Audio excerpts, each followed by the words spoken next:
Hello दोस्तों, क्या आपने कभी सोचा है कि कुछ लोग इतने सालों तक जिंदा कैसे रहते हैं? और वो भी सिर्फ जिंदा नहीं बल्कि खुश, शांत और एक्टिव रहते हैं। दुनिया की भाग दौड़ में जहां लोग 30 की उम्र में ही थक कर बैठ जाते हैं, वहां कुछ लोग 100 पार करके भी हर सुबह फ्रेश माइंड और मुस्कुराहट के साथ उठते हैं। ऐसा क्या है उनके पास जो हमारे पास नहीं? वही रहस्य है इकिगाई। इकिगाई एक जापानी वर्ड है, लेकिन इसका मतलब सिर्फ शब्दों में नहीं बताया जा सकता। ये एक फीलिंग है, एक एनर्जी है, एक जीने की वजह है। जब जिंदगी के हर दिन में एक पर्पस होता है, जब हम जानते हैं कि हम क्यों एग्जिस्ट करते हैं, तब हमारा माइंड, बॉडी और सोल तीनों एक रिदम में चलने लगते हैं। सोचिए, एक ऐसी सुबह जहां आप उठते हैं बिना किसी अलार्म के, सिर्फ इसलिए क्योंकि आप एक्साइटेड हैं अपनी जिंदगी को जीने के लिए।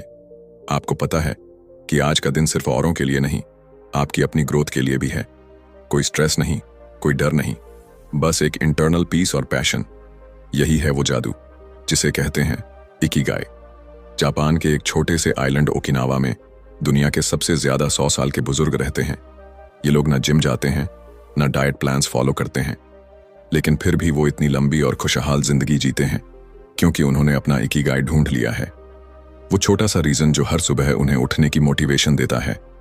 इकिगाई कोई एक सक्सेस फॉर्मूला नहीं है, ये एक लाइफ फिलॉसफी है जो बताती है कि सच्चा सेटिस्फैक्शन ना तो सिर्फ पैसे में है, ना फेम में, बल्कि उस काम में है जिसे करने में दिल को सुकून मिले, जिसमें दुनिया की भलाई भी हो और जो हमें खुद से जोड़ दे। इस वीडियो में हम अनकवर करेंगे उस गहरे रहस्य को जो हमारी रोजमर्रा की जिंदगी में क्वाइटली हिडन है, लेकिन अगर उसे पकड़ लिया जाए तो जिंदगी सिर्फ चलती नहीं, महकती है। तो चलिए उस जर्नी की शुरुआत करते हैं जो आपको आपके खुद के इकिगाई तक ले जाएगी। क्या आप तैयार हैं अपनी जिंदगी को नए नजरिए से देखने के लिए? चैप्टर 1, इकिगाई, जवानी को बुढ़ापे तक जिंदा रखने की कला। क्या आपने कभी किसी 90 साल के बुजुर्ग को देखा है जो हर सुबह उठकर बगीचे में काम करता है, दूसरों की मदद करता है और अपने चेहरे पर वैसी ही मुस्कान लिए चलता है जैसी किसी बच्चे के चेहरे पर होती है? न कोई शिकायत, न कोई थकावट, बस हर दिन को पूरी शिद्दत से जीने की चाह। ऐसा लगता है मानो वक्त उनके लिए थम गया हो। अब सोचिए, उसी वक्त किसी 30 साल के नौजवान को देखिए जो मंडे सुबह उठते ही थका हुआ महसूस करता है, जिसे हर दिन जीना बोझ जैसा लगता है और जो हर शाम अपने आप से पूछता है, मैं ये सब कर किस लिए रहा हूं? दोनों जिंदा हैं, लेकिन क्या दोनों जी रहे हैं? यहीं से शुरुआत होती है इकिगाई की। वो एहसास जो किसी घड़ी की टिक टिक जैसा सटिल है, लेकिन अगर एक बार पकड़ में आ जाए तो आपकी जिंदगी की दिशा ही बदल देता है। इकिगाई कोई गोल नहीं है जिसे आपको अचीव करना है, ये तो एक रीजन है जो आपको सुबह उठने पर मजबूर करता है। कुछ ऐसा जो आपको दुनिया के शोरगुल से निकालकर आपकी इनर वॉइस तक ले जाता है। इमेजिन कीजिए कि आप एक आइलैंड पर हैं, ना डेडलाइंस हैं, ना सोशल प्रेशर, और फिर भी आप हर दिन मोटिवेटेड हैं, इंस्पायर्ड हैं, फुलफिल्ड हैं, क्योंकि आपको पता है आप जो कर रहे हैं वो आपके दिल के सबसे करीब है। जापान के ओकिनावा शहर में ऐसे कई लोग हैं जो 100 साल से ज्यादा जीते हैं। एक 102 साल की महिला हर सुबह अपनी साइकिल पर बैठती है और लोकल मार्केट जाती है। 67 साल का एक बुजुर्ग आज भी अपने दोस्तों के साथ मिट्टी में हाथ लगाकर बगीचे की खुदाई करता है। और जब उनसे पूछा जाता है कि वो इतने एक्टिव कैसे हैं, तो उनका जवाब होता है, क्योंकि मेरे पास जीने की वजह है, मेरा इकिगाई। एक बार एक युवक नौकरी छोड़कर पहाड़ों में चला गया। लोग उसे पागल समझते थे, लेकिन वो हर सुबह अपने कैमरे के साथ सूरज को उगते हुए कैप्चर करता, फिर बच्चों को फोटोग्राफी सिखाता। उसे ना तो बड़ी गाड़ी चाहिए थी, ना ही फैंसी टाइटल। उसकी मुस्कुराहट में वो चमक थी जो लाखों में किसी एक के चेहरे पर होती है। वो अपने इकिगाई के साथ जी रहा था। हम में से बहुत से लोग लाइफ को बस काट रहे हैं, वीकडेज गुजार रहे हैं वीकेंड का इंतजार करते हुए, मंडे ब्लूज को फ्राइडे की पार्टी में दबाने की कोशिश कर रहे हैं, लेकिन अंदर से सब कुछ खाली लगता है। कभी कभी इकिगाई बहुत छोटा होता है, जैसे किसी स्ट्रे डॉग को खाना खिलाना, किसी बूढ़ी अम्मा की मदद करना, किसी ब्रोकन चीज को अपने हाथों से ठीक करना। लेकिन यही छोटे छोटे काम जब दिल से की जाते हैं तो वो आपकी जिंदगी को ऐसा डायरेक्शन दे देते हैं जो कोई बिग अचीवमेंट नहीं दे सकता। अब सवाल ये उठता है, क्या हम सबका इकिगाई होता है? उत्तर है हाँ, फर्क बस इतना है कि किसी ने उसे खोज लिया है और कोई अभी भी भीड़ में उसे ढूंढ रहा है। इकिगाई उस कैंडल की तरह है जो अंधेरे में जलती है। शुरुआत में उसकी रोशनी कम लगती है, लेकिन धीरे धीरे वो आपके रास्ते को भी रोशन कर देती है और आपके अंदर के अंधेरे को भी। जब आप उस काम को करते हैं जिसे आप जेन्युइनली पसंद करते हैं, तो आपकी उम्र सिर्फ एक नंबर बन जाती है। इसीलिए जो लोग इकिगाई को ढूंढ लेते हैं वो कभी रिटायर नहीं होते। उनके लिए जिंदगी का कोई एंड नहीं होता, क्योंकि हर दिन उनके लिए एक नई शुरुआत होता है। तो सोचिए, क्या आपने अपना इकिगाई ढूंढा है? शायद जवाब आज ना हो, लेकिन अगर आपने आज उस तलाश की शुरुआत कर दी तो यकीन मानिए वो दिन जरूर आएगा जब आप सुबह अलार्म से नहीं, अपने अंदर के जुनून से उठेंगे, और उसी दिन से आपकी जिंदगी सच में शुरू होगी। Chapter 2, anti ageing secrets. छोटी छोटी बातें जो जिंदगी को लंबा और खुशहाल बनाती हैं। कभी गौर किया है, कुछ लोग उम्र के साथ और भी निखरते जाते हैं। जैसे जैसे उनके बाल सफेद होते हैं, उनके चेहरे पर एक अलग चमक आ जाती है, जैसे वक्त उन्हें थका नहीं रहा बल्कि और मजबूत बना रहा है। वही झुर्रियां जो दूसरों के लिए बुढ़ापे की निशानी होती हैं, उनके लिए विजडम का सिंबल बन जाती हैं। लेकिन कैसे? क्या उनके पास कोई मैजिकल इलाज है, कोई खास टॉनिक या कोई एक्सपेंसिव डॉक्टर? नहीं, उनके पास है कुछ ऐसी डेली हैबिट्स, कुछ ऐसे रिचुअल्स जो बाहर से नहीं, अंदर से उन्हें जवान बनाए रखते हैं। यही हैं वो एंटी एजिंग सीक्रेट्स जो इंसान की बॉडी को नहीं, सोल को जिंदा रखते हैं। ओकिनावा की गलियों में जब सुबह की पहली किरणें पड़ती हैं, तो वहां के बुजुर्ग घर के बाहर ब्रूम लेकर सफाई करते हैं। वो एक्सरसाइज नहीं कर रहे, लेकिन उनका शरीर एक्टिव है। वहां जिम कल्चर नहीं है, लेकिन उनकी हर एक डेली एक्टिविटी एक माइंडफुल मूवमेंट है। अब सोचिए, हमारी जिंदगी कैसी है? सुबह उठते ही फोन स्क्रीन, फिर ऑफिस चेयर, फिर गाड़ी की सीट, और फिर रात को थककर बिस्तर। ये मॉडर्न लाइफ हमें फिजिकली कंफर्ट देती है, लेकिन हमारी बॉडी और ब्रेन दोनों को सुस्त बना देती है। वहां के लोग हर दिन कुछ ऐसा करते हैं जो उन्हें इनर एनर्जी से भर देता है। Gardening, cooking, dance, T ceremony, और सबसे जरूरी, दूसरों के साथ जुड़ना। उनके दिन में अकेलापन नहीं होता, वहां कनेक्शन होता है, बिलोंगिंगनेस होती है। एक बार एक 94 साल के बुजुर्ग से पूछा गया कि वो इतने एनर्जेटिक कैसे रहते हैं। उन्होंने हंसते हुए जवाब दिया, क्योंकि मैं हर दिन हंसता हूं और दूसरों को हंसाता हूं। इस छोटे से जवाब में छुपा है एक बहुत बड़ा ट्रूथ, जॉय इज हीलिंग। जब आप अपने आसपास पॉजिटिविटी फैलाते हो, तो वो आपकी सेल्स को रिजुविनेट करती है।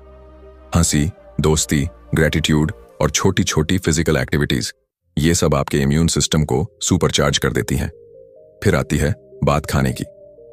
ओकिनावा के लोग एक खास प्रिंसिपल फॉलो करते हैं, हारा हाचिबू, यानी अपने पेट को 80% तक ही भरो। ना पेट भरने की लालच, ना बेमतलब की क्रेविंग, बस उतना ही जितना जरूरत है। और वो खाते हैं नेचुरल चीजें, कम ऑयल, ज्यादा vegetables, seasonal fruits, fermented foods और सबसे अहम ग्रीन टी। और ये सब वो अकेले नहीं खाते। खाना उनके लिए एक रिचुअल है, जहां परिवार साथ बैठता है, बातें होती हैं और हर बाइट के साथ प्यार शेयर होता है। इमेजिन कीजिए, अगर हम भी हर खाने को एक माइंडफुल मोमेंट बना दें, तो हमारे शरीर का रिएक्शन कितना बदल जाएगा। इसके अलावा एक और खूबसूरत चीज उन्होंने अपनी लाइफ में अपनाई है, स्लो लिविंग।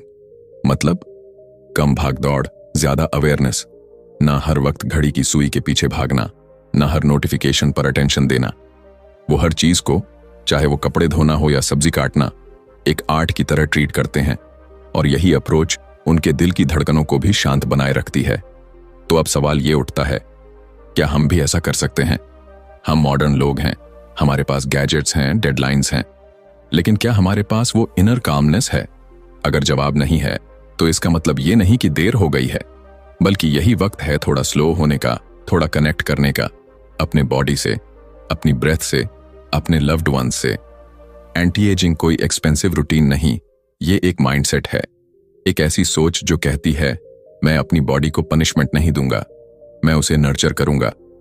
और यही इकिगाई की दूसरी सीख है। अगर तुम अपनी जिंदगी को लंबा बनाना चाहते हो, तो उसे हल्का, खुशहाल और मीनिंगफुल बनाओ। तो अगली बार जब तुम सुबह उठो, तो एक सवाल खुद से पूछना, क्या मैं आज अपनी बॉडी, माइंड और सोल तीनों के लिए कुछ अच्छा कर सकता हूं? और शायद वहीं से शुरू होगी तुम्हारी लॉन्ग हैप्पी लाइफ की असली journey. Chapter 3, from logotherapy to ikigai. कैसे अपने उद्देश्य को जानकर लंबा और बेहतर जीवन जिया जा सकता है। कभी आपने सोचा है कि सबसे बड़ा दर्द क्या होता है? ना भूख, ना बीमारी, ना अकेलापन। सबसे बड़ा दर्द होता है बेमकसद जिंदगी। एक ऐसी जिंदगी जिसमें सब कुछ है, पैसा, सामान, रिश्ते, लेकिन फिर भी कुछ मिसिंग है। एक खालीपन जो हर सुबह आंख खुलते ही महसूस होता है, जैसे कुछ पूछ रहा हो अंदर से, तू क्यों जी रहा है? बहुत से लोग पूरी उम्र यही सवाल लिए जीते हैं और कुछ उस सवाल का जवाब ढूंढ लेते हैं। वही जवाब जो उनके हर दर्द को एक दिशा दे देता है, वही जवाब जिसे हम कहते हैं इकिगाई। लेकिन उस तक पहुंचने का रास्ता आसान नहीं होता। कई बार तो यह रास्ता दुख से होकर गुजरता है और इसी मोड़ पर आता है एक विचार, लोगोथेरेपी। लोगोथेरेपी का मतलब है मीनिंग से हीलिंग। यानी जब तुम्हारी जिंदगी में दर्द होता है तो उससे भागो मत, बल्कि पूछो इसका मकसद क्या है। क्योंकि जिस दिन तुम अपने दर्द का अर्थ समझ लेते हो, वो दर्द तुम्हारा शिक्षक बन जाता है। एक सच्ची कहानी सुनिए। एक आदमी जिसने कंसंट्रेशन कैंप में अपने परिवार को खो दिया, भूख, सर्दी और मौत को हर दिन देखा, लेकिन उसने हार नहीं मानी। वो हर सुबह उठकर खुद से पूछता, क्या मैं किसी एक इंसान की मदद कर सकता हूं? और उसी छोटे से मकसद ने उसकी जिंदगी की लौ जलाए रखी।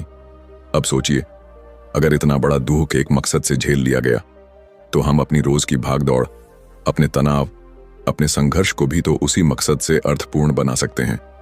इकिगाई की खूबसूरती यही है कि ये आपको आपके अंदर के वॉइड से बाहर लाता है।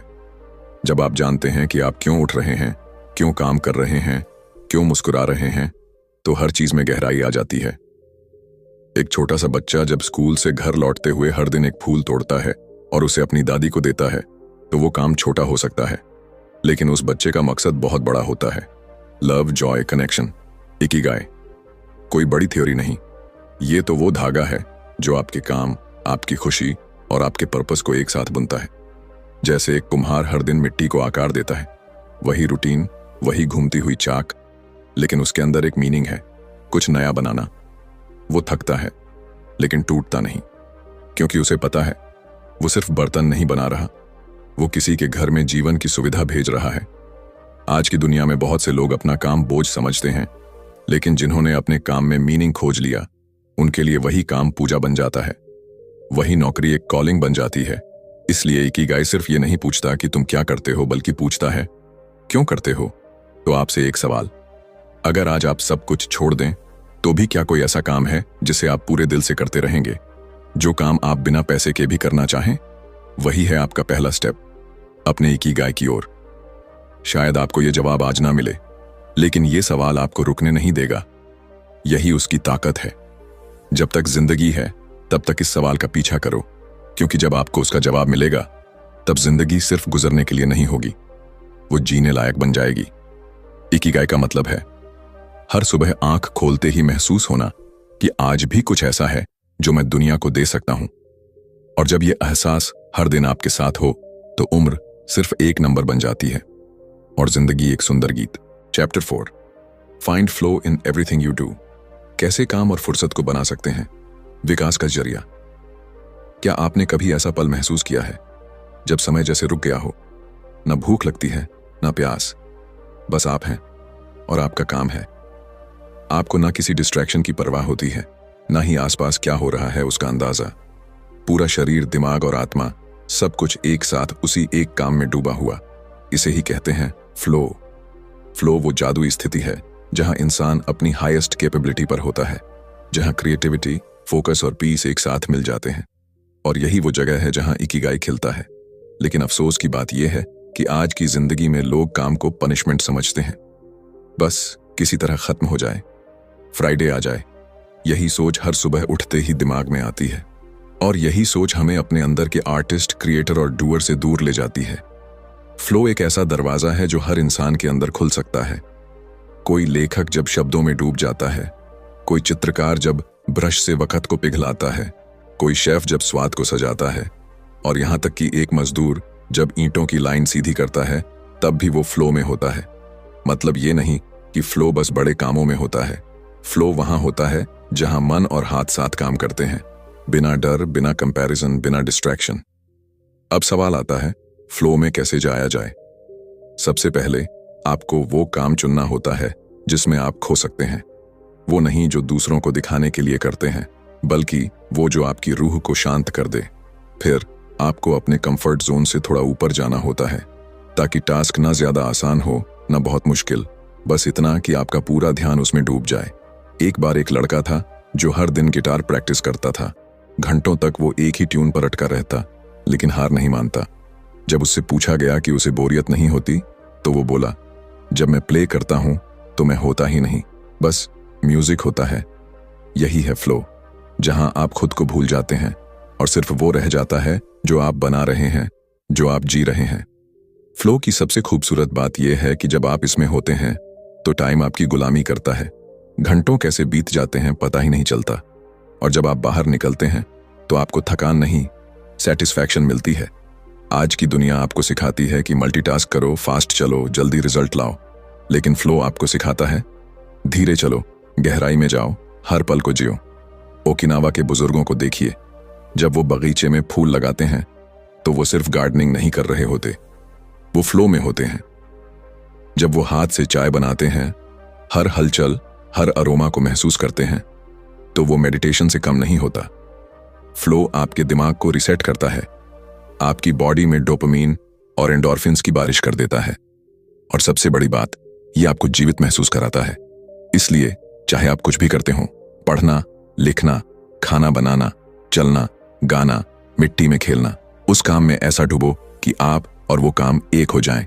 फ्लो में जीना मतलब है जिंदगी के हर पल को पूरे होश में जीना।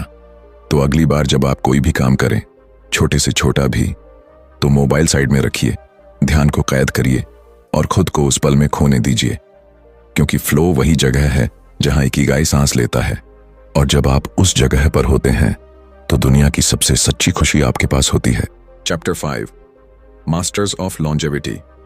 दुनिया के सबसे लंबे समय तक जीने वाले लोगों की जुबानी जिंदगी के रहस्य सोचिए।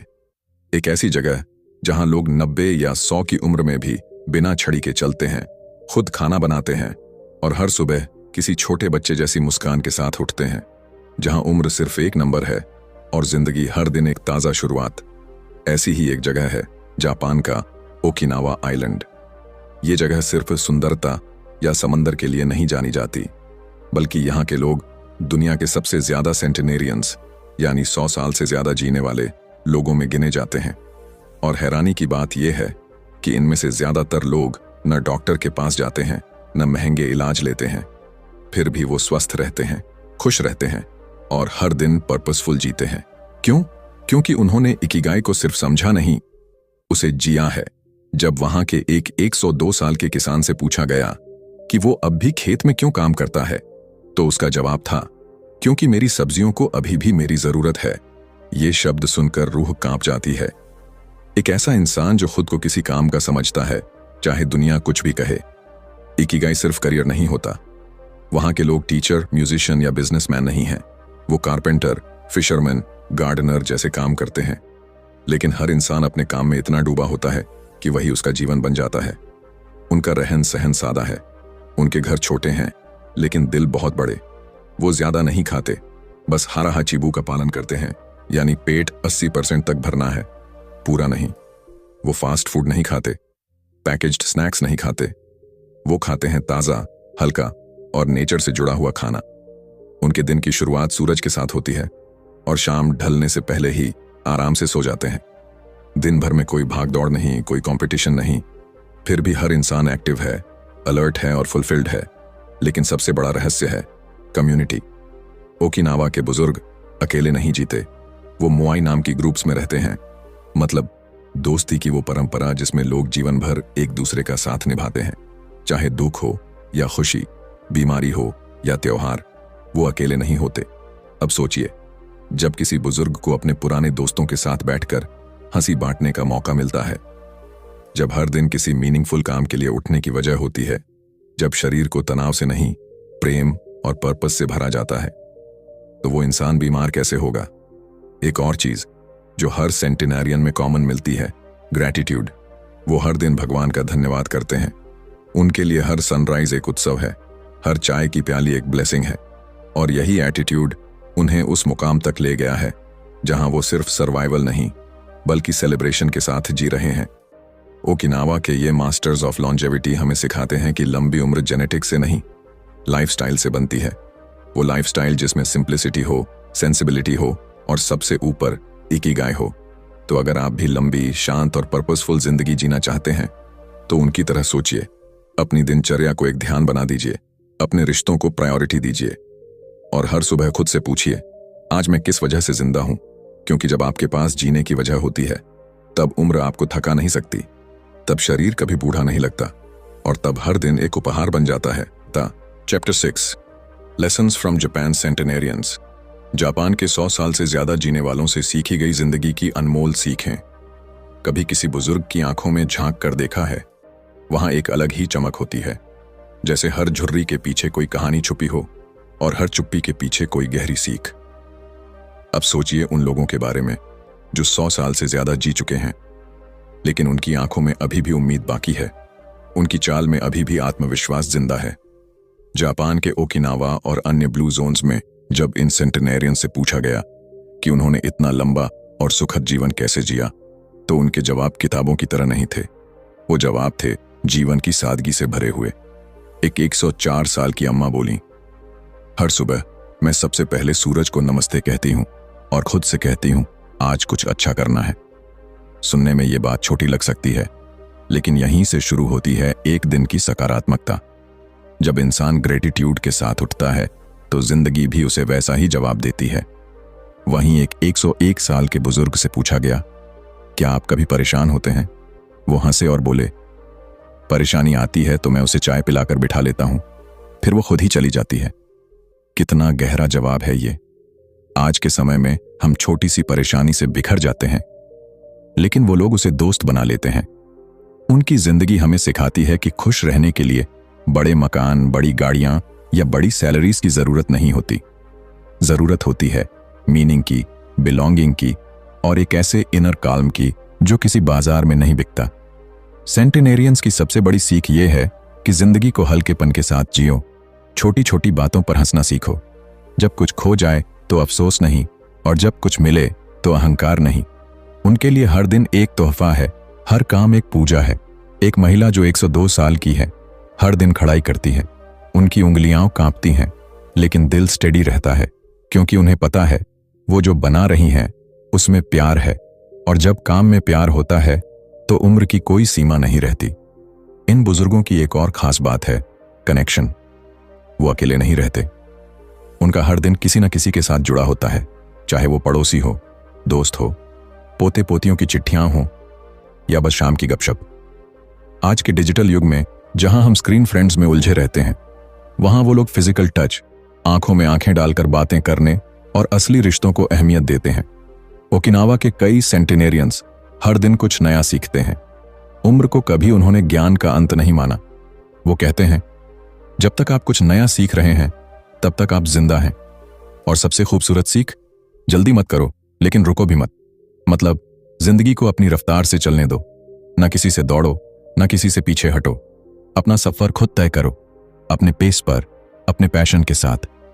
तो अगर हम वाकई में लंबी, शांति से भरी और संतुलित जिंदगी जीना चाहते हैं तो इन सेंटेनेरियंस की सादगी को अपनाना होगा, अपने जीवन को पर्पस से भरना होगा और सबसे जरूरी, हर दिन को ग्रेटिट्यूड के साथ जीना होगा, क्योंकि जिंदगी का असली रहस्य शायद किसी किताब में नहीं बल्कि इन बुजुर्गों की मुस्कुराहट में छिपा है। Chapter 7 the Ikigai diet. दुनिया के सबसे लंबे समय तक जीने वालों की खाने पीने की आदतें सोचिए। अगर सिर्फ खाना खाने का तरीका ही आपकी उम्र, आपकी सेहत और आपकी सोच को बदल सकता हो तो?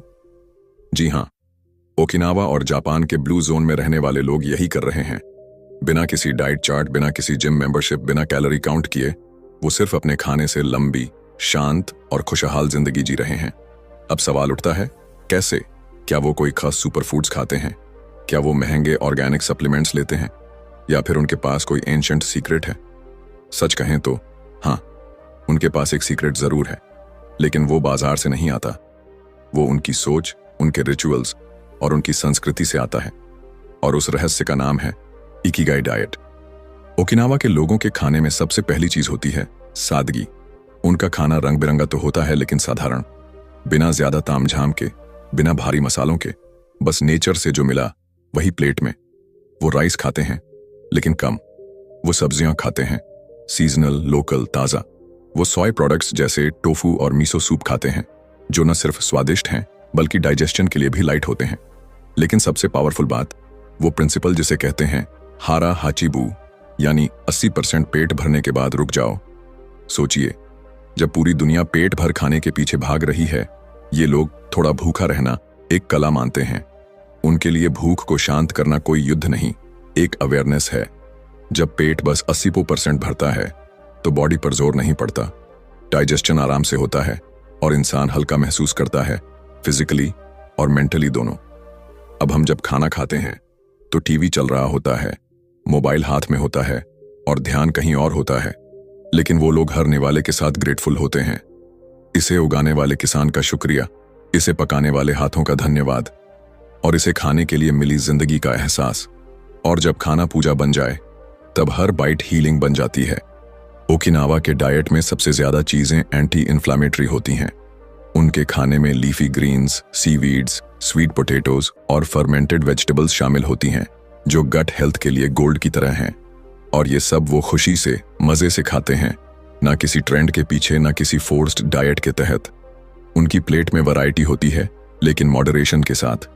वो हर दिन एक ही चीज नहीं खाते, लेकिन जो खाते हैं उसमें संतुलन होता है। ना ज्यादा ऑयल, ना ज्यादा शुगर, ना ज्यादा सॉल्ट। ग्रीन टी, ये उनकी जिंदगी का हिस्सा है। एंटीऑक्सीडेंट से भरपूर ये सिंपल सी चाय उनकी बॉडी को डिटॉक्स करती है, माइंड को काल्म रखती है और उन्हें एक साइलेंट एनर्जी देती है। ओकिनावा के लोग खाना खुद बनाते हैं। उनके घरों में रेडी टू ईट कल्चर नहीं है। खाना बनाना उनके लिए एक मेडिटेटिव काम है। चॉप करना, पकाना, परोसना, ये सब रिचुअल्स की तरह किया जाता है। और जब कोई काम माइंडफुलनेस के साथ किया जाए तो वो सिंपल रूटीन भी स्पिरिचुअल बन जाता है।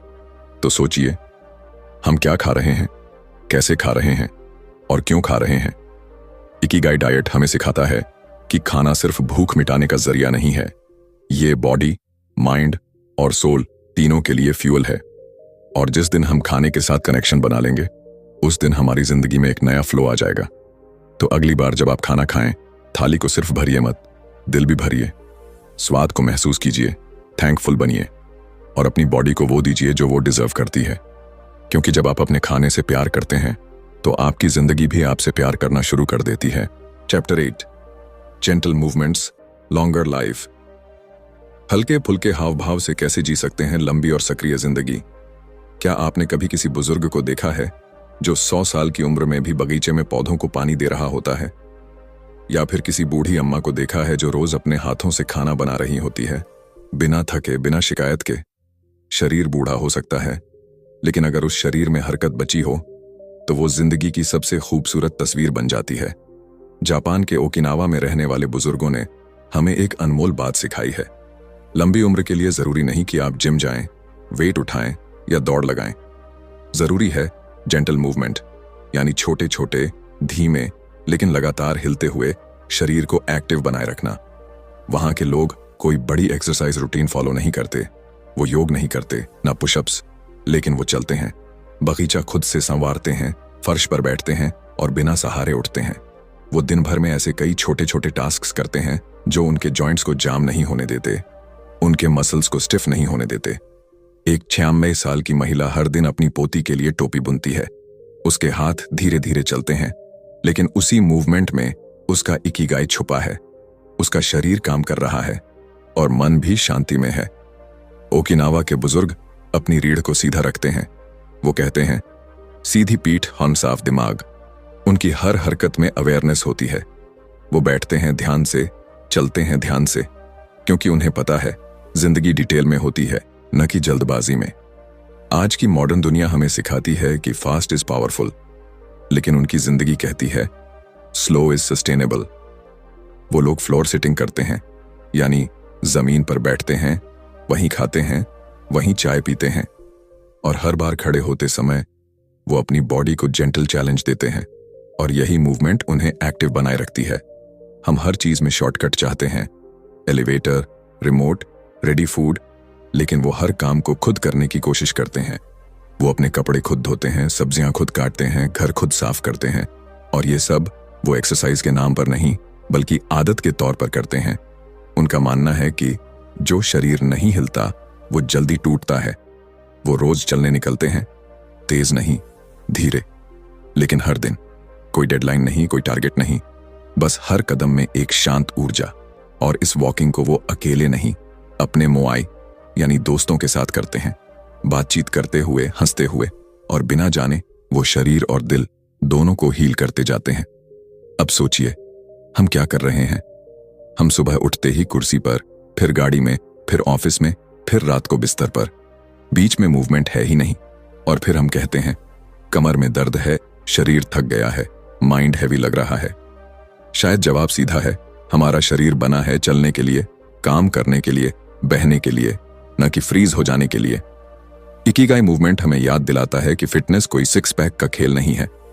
असली फिटनेस वो है जो आपको हर दिन के छोटे काम करने की ताकत दे, जो आपको बिना थके जीने की आजादी दे।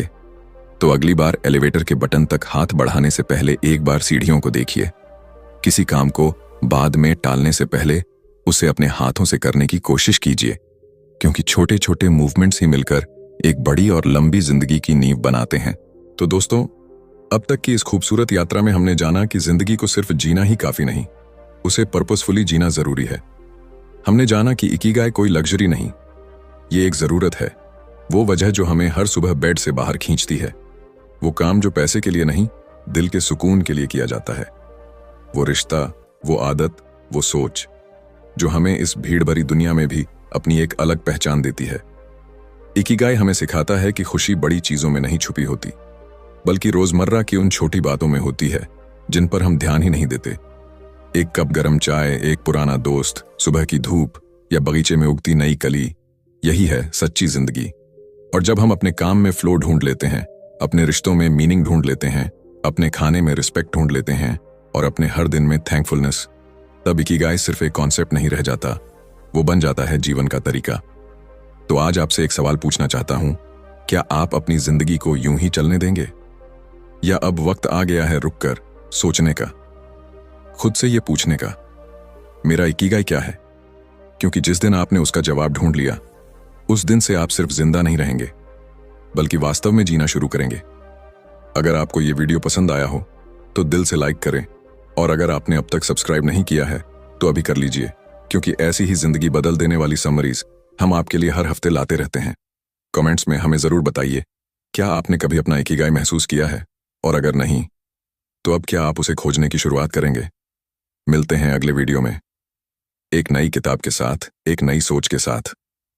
तब तक के लिए खुद को जानिए, जिंदगी को जिए, और अपने इकिगाई को महसूस कीजिए। Thank you for watching.